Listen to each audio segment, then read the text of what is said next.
tema es causas armadas y reparación integral del daño. Es un tema que vengo trabajando hace bastante y ayer, cuando arrancaba la exposición de Maximiliano Rusconi, me encontré con muchas situaciones vinculadas a esto.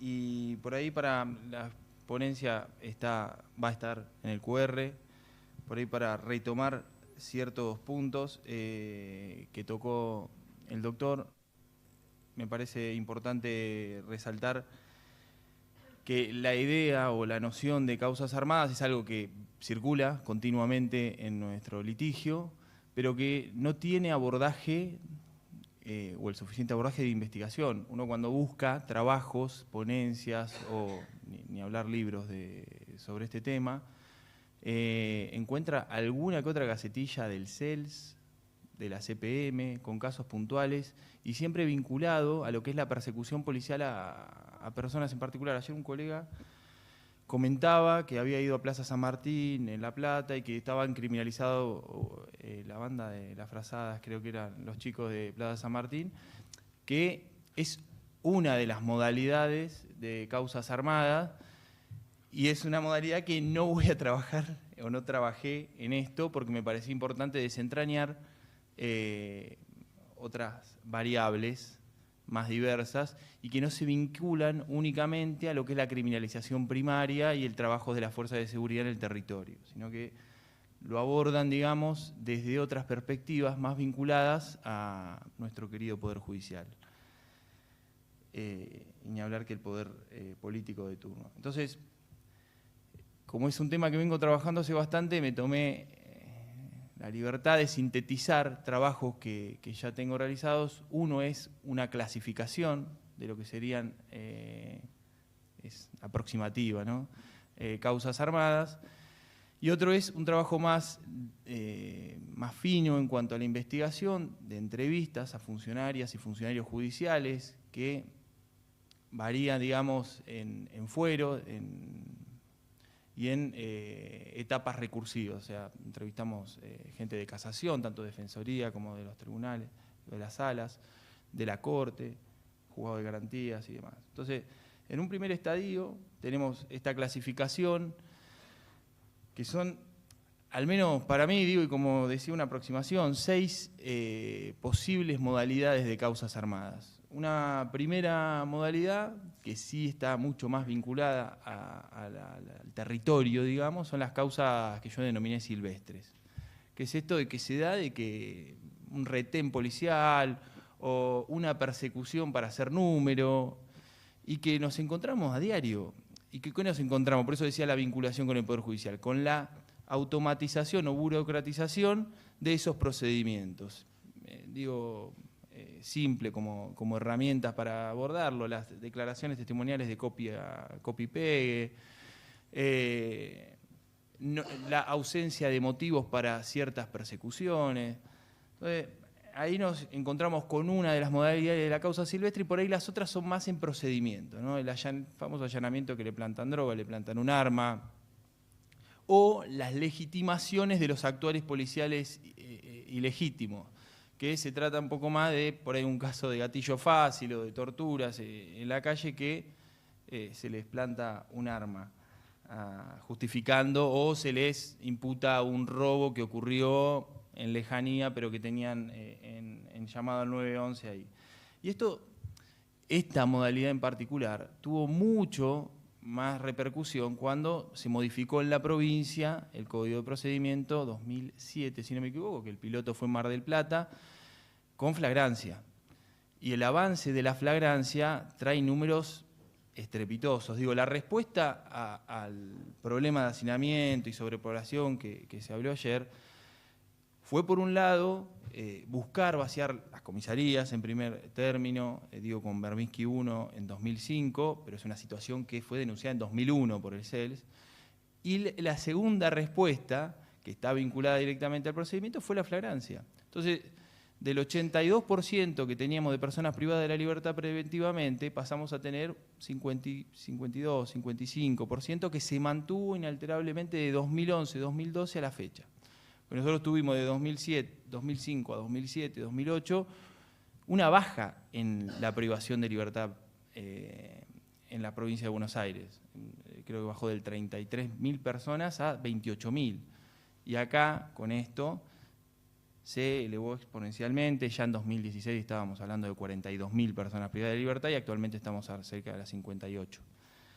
Esto está vinculado directamente a esta legitimación a través del procedimiento de flagrancia, y las causas silvestres son las causas de flagrancia. La segunda cuestión, yo avanzo rápidamente, esto está en otro trabajo, después por ahí lo comparto, porque es más extenso, acá hice como una cuestión más sintética. Las causas vinculadas a estupefacientes. El otro tópico de causas armadas son las ¿por qué? Bueno, nosotros tenemos acuerdos internacionales, que recién comentaba en las palabras del ministro, respecto a diferentes temáticas, a las cuales tenemos que destinar una torta de recursos. Y nos encontramos con secretarías, subsecretarías, en las defensorías, en las fiscalías y en la policía federal, provincial, que tienen que justificar su trabajo. Acá, digo, para ser mucho más sintético, me voy a remitir a los casos puntuales de San Cayetano, que si no los conocen son casos en 2001, que en la Bolsa de Trabajo de la Iglesia San Cayetano, Liniers, Ciudad Autónoma de Buenos Aires, en los cuales a los changos que iban a pedir laburo, los llevaban agentes encubiertos y se los llevaban un café de estaciones de servicio de trenes, estaciones de transporte público, porque eran de la brigada que se dedicaba al narcotráfico o a la problemática de venta de estupefacientes en lugares de transporte público. Y como tenían los arreglos para no parar a lo que tenían que parar, empezaron a agarrar a perejiles, que es el tópico que sigue, pero en este caso yo lo vinculo directamente a estupefacientes porque es una dinámica propia. En la provincia de Buenos Aires hay unos trabajos muy buenos respecto de lo que es la problemática de la venta de estupefacientes o el narcotráfico, y cómo en provincia de Buenos Aires, por la territorialización que tienen las policías, no se da una unificación como sí se da en Rosario, donde tienen fideicomisos, puertos privados y muchas más posibilidades de aunar esfuerzos en esto, ¿no? Nadie pregunta en un fideicomiso si la plata proviene de la droga o proviene de la soja o del trigo.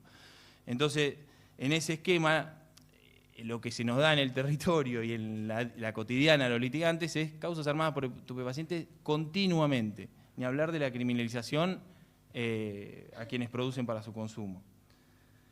No hay RENAPER que valga, REPROCAN que valga.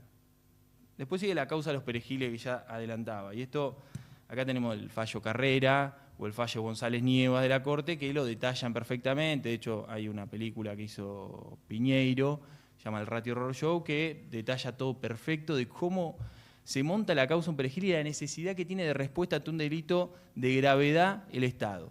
Entonces es esto, bueno, el inculpado, condenémoslo, particular, pero es un poco eso, el derecho penal de autor que se viene. Para seguir, por ahí un poco más polémico, que es la ocupación de tierra ociosa. Esto también es una causa armada, y es una causa armada directamente con el Poder Judicial. A juicio hay un porcentaje entre el 95 y el 97% de las causas que llega que son iniciadas por las comisarías, por el personal policial, ya sea DDI, comisaría, Policía Federal. Ese 3% no son estas causas igualmente, pero sí se solucionan o las sentencias están en las medidas cautelares, que dejan de ser cautelares para ser definitivas. Acá en estas causas se inicia la denuncia únicamente para desalojar. El caso más icónico del último tiempo es el que fue, no me acuerdo, fue en Departamento Judicial La Plata, creo de Cañuelas, o San Miguel de Monte, un desalojo de 1.500 familias y demás, que después se descubrió que la tierra esa estaba cedida por la dictadura genocida.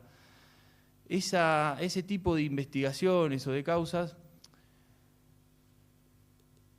revierten, digamos, invierten principios constitucionales, porque el derecho penal, que es de última ratio, se aplica como solución social al problema habitacional que tenemos. Y yo vengo de la ciudad, que poco se conoce, pero que es la ciudad con más barrios populares, que son villas y asentamientos del país. La ciudad de La Plata tiene cerca de 260. Entonces, es una problemática que hemos padecido y padecemos a diario. La anteúltima de las causas armadas que vinculo son las que están vinculadas a las manifestaciones en espacio público. Este trabajo, como decía, lo vengo trabajando hace mucho, y en el momento que lo estaba trabajando, estuvo, no sé si recuerdan, la murga de La Boca, que la reprimieron y iniciaron causas. Bueno, en el caso, yo después más adelante abordo casos, digamos, puntuales que litigamos solo o con un equipo, y ahí trabajamos un caso que cortaron una avenida por un corte de luz en el barrio, más de 100 personas, todas del barrio, familias, y que llegó la policía, reprimió, casó a 4 pibes, y bueno, todo el Código Penal les tiró.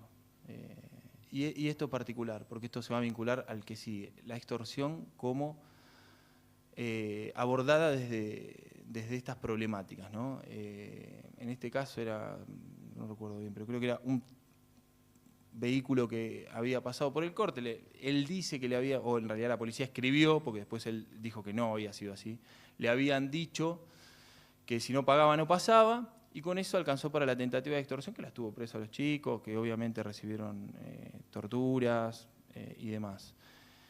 Y el último tópico, que ya por ahí en el trabajo no lo había incluido porque me parece que tiene un abordaje particular vasto, es los casos de lawfare o guerra judicial. Y ahí ya entramos en una cuestión más sinuosa que no vincula únicamente al Poder Judicial o a ciertos grupos, sino que es más uniforme de una estrategia, si se quiere, política de la actualidad.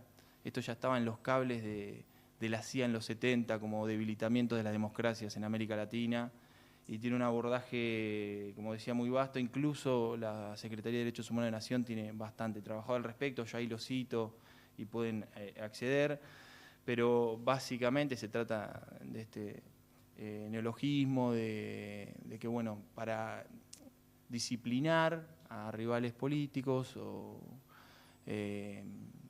trabajadores organizados, se utiliza el montaje, el armado de causas judiciales que tienen que estar o que se pensaban vinculadas a extorsión, asociación ilícita, coacción, todos delitos que tienen una línea muy fina. Y retomando lo que decía ayer Rusconi, el debilitamiento doctrinario que se realiza en materia penal permite que procedimentalmente se avance con este tipo de figuras y de delitos. Ahora, cuando vamos al siguiente trabajo que elaboré respecto de cómo veían los funcionarios y las funcionarias del Poder Judicial esto, no lo veían. Nosotros somos una veintena de entrevistas en las cuales únicamente un auxiliar letrado de un juzgado correccional de La Plata y un secretario de una defensoría de casación, de la Defensoría de Casación, decían existen las causas armadas y demás, pero no la ven. No es una situación que esté dentro de su cotidiana o que la vean dentro de la cotidiana. Yo ahí, en el trabajo desmenuzo, discursos y demás, obviamente está resguardada la privacidad porque el método de investigación prevé ello. Y ahora, este es como la primera parte del trabajo. Lo jugoso, digamos, lo interesante para el abordaje litigante es la reparación integral del daño. Porque cuando nosotros pensamos en esto, pensamos en privación preventiva de la libertad. Pensamos en el daño que provoca tener que contratar un abogado. Si no contratan un abogado, van a un juicio abreviado o una suspensión de juicio a prueba en el mejor de los casos si la imputación que tienen es menor. Entonces, se hace complejo esa situación.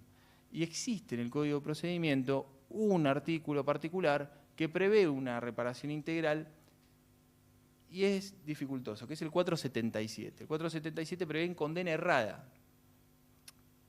¿Qué pasa? Cuando nosotros analizamos la prisión preventiva, estamos hablando que es un adelantamiento de pena.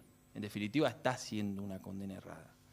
En el trabajo directamente no lo abordo porque esto me parece una obviedad. Pero cuando vamos a los discursos judiciales nuevamente, nos encontramos, y esto ya avanzando en la casuística relacionada a la reparación integral, que en el fallo de la causa 6989 del TOC 3 de La Plata, la jueza Crispiani, subrogando, dijo que debe destacar que la prisión preventiva no implica un adelantamiento de pena. Es una postura que hemos visto, fiscales, jueces y demás. Tomé esta en particular porque la tenía a mano, básicamente, en la denegación de una excarcelación solo por expectativa de pena.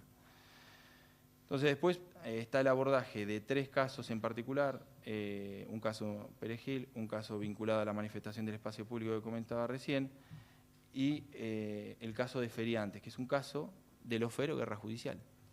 La particularidad de los casos que tomé en este tema es que en todos hay desistimiento fiscal.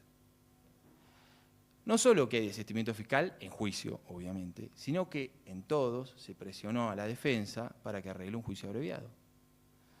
Entonces, es muy difícil, después de ver estas situaciones, en el último, en el de guerra judicial, a otro nivel la presión. O sea, con amenazas, muy difícil de sobrellevar.